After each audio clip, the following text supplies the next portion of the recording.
Then we see Meow trying to draw blood first, so she charges towards him with a claw attack. But that shit resulted in her getting her nails clipped. So I've just started watching Scissor 7 and let me tell you, this anime/cartoon is gold. This anime got the full package. It's got funny moments, sad moments, and best of all, real squabbles. Like, if you watched this anime before, you know how unhinged and unpredictable each episode is. And let me tell you, this shit is an emotional roller coaster. Got me kicking my feet up in the air and shit. And the first fight we see in this anime is 13 trying to kill 7. And she wasted no time. She was really trying to get my boy down. And then she said, I could use the practice. Then she straight up started mass murdering the cats just to get to bro. Someone really needs to call animal services because they're shitting, right? And Meow witnessing her own kind getting slaughtered. She told 7 to get up out of there. But you know, my boy didn't waste no time. He already evacuated the scene. Bro really said, you ain't got to tell me twice. So now 13 starts chasing after him. And 13 got my boy on all fours jumping roof to roof trying to get away from her. And just when bro got away from her and thought he was safe, 13 spawned right behind him. Then 7 is trying to explain to 13 that he's not really Mad Bug, but he's disguised as a Mad Bug. But she wasn't hearing any of that shit. That probably got her more pissed off. She speed blitzed towards him and bro caught her sword with scissors. Bro has to be the best barber in town because you ain't seen no other barber doing this shit. Shit, some of them even out here getting robbed. Okay, scratch that. Maybe he isn't the best barber, but bro is still him. Then 7 catches her off guard and ends up slicing off her mask. And bro peeped how bad she was, so he used that opportunity to rizz her up. And I'm pretty sure that just gave her the ick, so she kicked him right in his face. Then he said, fuck this shit, so he put his escape plan into action and tried to get the hell out of there.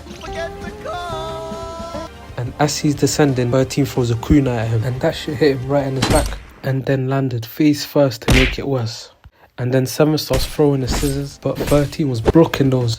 Then she charged towards him and put him in a handlock. Then tried to give him the haircut this time for a change. But my boy didn't see no other option but to pull it in for the kiss. Just look at 7's face, you can tell that was bro's first kiss. But sadly he didn't get to enjoy it because he got kneed right up his family jewels. I can just feel bro's pain. Bro couldn't even stand up straight after that. The pain was so unbelievable, she got bro doing a stanky leg. And bro gave her the thumbs up like they were even now. But no, my boy was still not off the hook. Shit was not sweet. Just look at her eyes, she was out for blood. Then she picked up her sword, charged up, then flew straight towards. And as she's closing in, my boy tried to pull the Ichigo special move. But Safe was pissed at getting sneaked, so he grabbed the sword and broke in half. And 7 is standing there bamboozled with both of his hands in the air. You got me. Then Safi flexed on us and then pushed back further.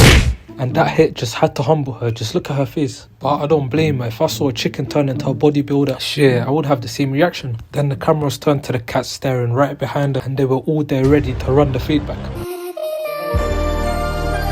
They were licking their hands, dying for that get back. But 30 knew she couldn't fight a bodybuilder and a pack of cats, so she decided to leave. And that marks the end of Scissor 7's first squabble. Like, I can't lie, these fights really got me giggling. You can't tell me that Scissor 7 is not underrated. Like, there's barely any other anime that got this type of humour and squabbles. For real, more people actually got to tap in with the show because there's always some smooth moves being executed. These characters for real got supreme hands. And another one of the funniest episodes was when 7 was tasked with killing a cheating husband. Let me tell you, his bodyguard was 10 toes. 7 was trying to kill the husband, but bro just kept getting in his way. So 7 had no other choice but to face him head on. But bro knew that he was outmatched, so his only choice was to sneak him, but he ended up hurting himself. And after that, 7 was low-key getting a beating of his life, but the bodybuilder gave him props because bro was not backing down. He even said that 7 is as tough as him. The fight literally continued on for 2 whole days, and then 7 saw his target and he was not going to let that opportunity slide, so he decided to distract the bodyguard and go in for the kill. But my boy got put in a headlock that lasted for 7 whole days. This nigga really got into the shower with him and he dropped the soap and even slept with him. So you're telling me bro can't even go to the toilet, breathe properly, or even beat his shit? The good thing was he got to use bro as a shield because 13 was trying to get her get back. But that sword got to be made out of glass. That's the second time that shit snapped in half. Let's be for real, that sword not cutting anyone. The only thing that shit is cutting is the cats. And after that embarrassing moment, 13 decides to get up out of there. But I give her props, at least she knows how to swallow her pride. Shit, but if that was me, Then we find out that Mr. Bodyguard is actually a good guy. And whilst they're talking, they spot a rocket in the distance. And Seven was trying to get up out of there. But the bodyguard saw all those people playing at the beach. And he just couldn't get himself to leave them behind. So he decided to sacrifice himself and deal with the rocket head on. And they caused a massive explosion, sending Seven and all the people flying back. And we find out the people that were behind this were called the Stanians. And that the world is made out of 3 factions, which are the Stanians that use technology, Chung Wu and their Kung Fu, and lastly the humans which are weak in comparison. Then the Stanian pulls up on Seven, identifies him, and straight up shot a laser at him with no word said. And then Seven dodges it, jumps up in the air, and then shoots his scissors at him. But the Stanian destroyed his scissors with one blow. But he was not done, he shot another beam at Seven, but the flying chicken came just in time to save him. However, Seven got cut in the face, and that shit even gave him flashbacks of his old life and damn near fixed his amnesia.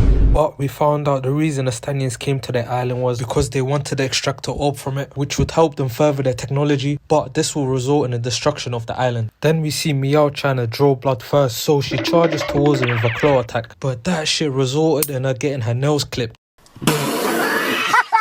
And he even clipped her other nails just to set dominance. And just when Meow was about to get finished off, Mad Bar came in for the save. Then he comforts Meow and straight up attacks the prince. But his confidence quickly gets shut down when the prince hit him back with the same attack and they got blown away. But he was not done. He backed out his lash and straight up started whipping the hell out of them. And Uncle Chen, seeing this animal abuse, he backed out his blick and let 3 shots off. But that shit just got repelled and he got one straight in his chest. So after he dealt with Uncle Chen, he decided to finish off Mad Bark and Meow. However, the cancer girl came back and she tried to save them by seducing the prince. And it was actually working. She actually had bro blushing and tweaking out. But then he realized I ain't no simp. So he put her in a green bubble and directed her off the cliff. And then proceeded to say, Women are nothing but trouble. Bro really tried to act like a nonchalant dreadhead after what we just seen. You can't fool us. And then out of the blue, Granny pulls up with the coldest entrance and the prince could feel the aura leaking, so he shoots another laser beam. However, Granny catches that shit and redirects it at his machine, which then blew it up. And that shit pissed the prince off, so he shoots another missile. However, this time she doesn't have the strength left to block it, so she runs towards him to take her out with him as her final wish. And out of nowhere we see a sword floating in the sky and we find out it's the GOAT's 7th sword. Just look how clean that shit went back into his sheath. My boy could not sleep on that L. He came back to catch a fade. And then my boy puts Granny out of harm's way. And then he walks up to the prince and they straight up have a stare off. And then 7 charges towards him and then they straight up going hit for hit. You can't tell me this fight is not clean. Just look at the visuals. 7 is really trying to get his get back. And then after that, 7's sword ends up breaking. And the prince wanted to take advantage of that chance, so he charged towards 7. However, 13 came out of nowhere and stopped him in his tracks with her kunais. And after that, 13 charges towards him and cuts his jacket open. And bro is literally built the same as the cheese sticks that I used to have as a child. Bro really needs to eat some food because that wind already had him shivering.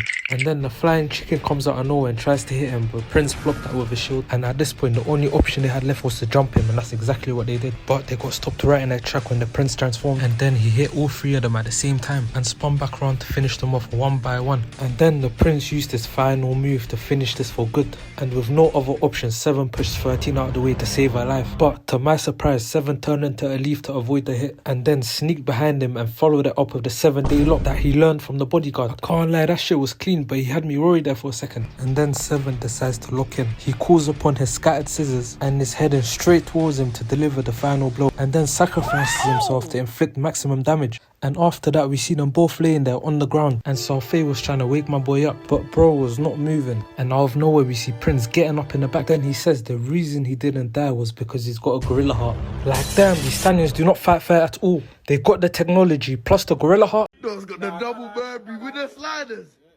How greedy!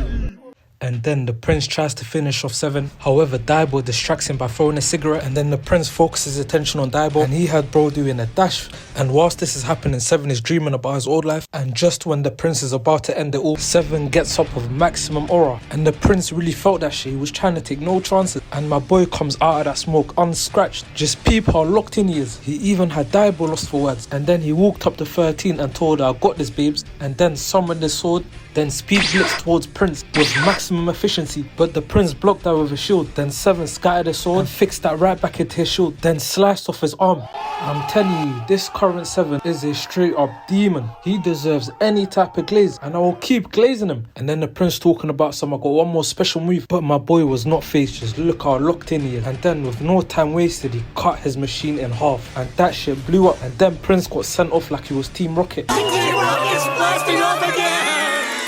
And after all that, Seven was still on demon mode. He literally told Diable, go away if you don't want to die, but then passed out. And that marks the end of the first season. And I'm telling you, this anime is too underrated. Everyone needs to lock the fuck in. Ride the machine, the G-Lock. A young boy still slide on a 50.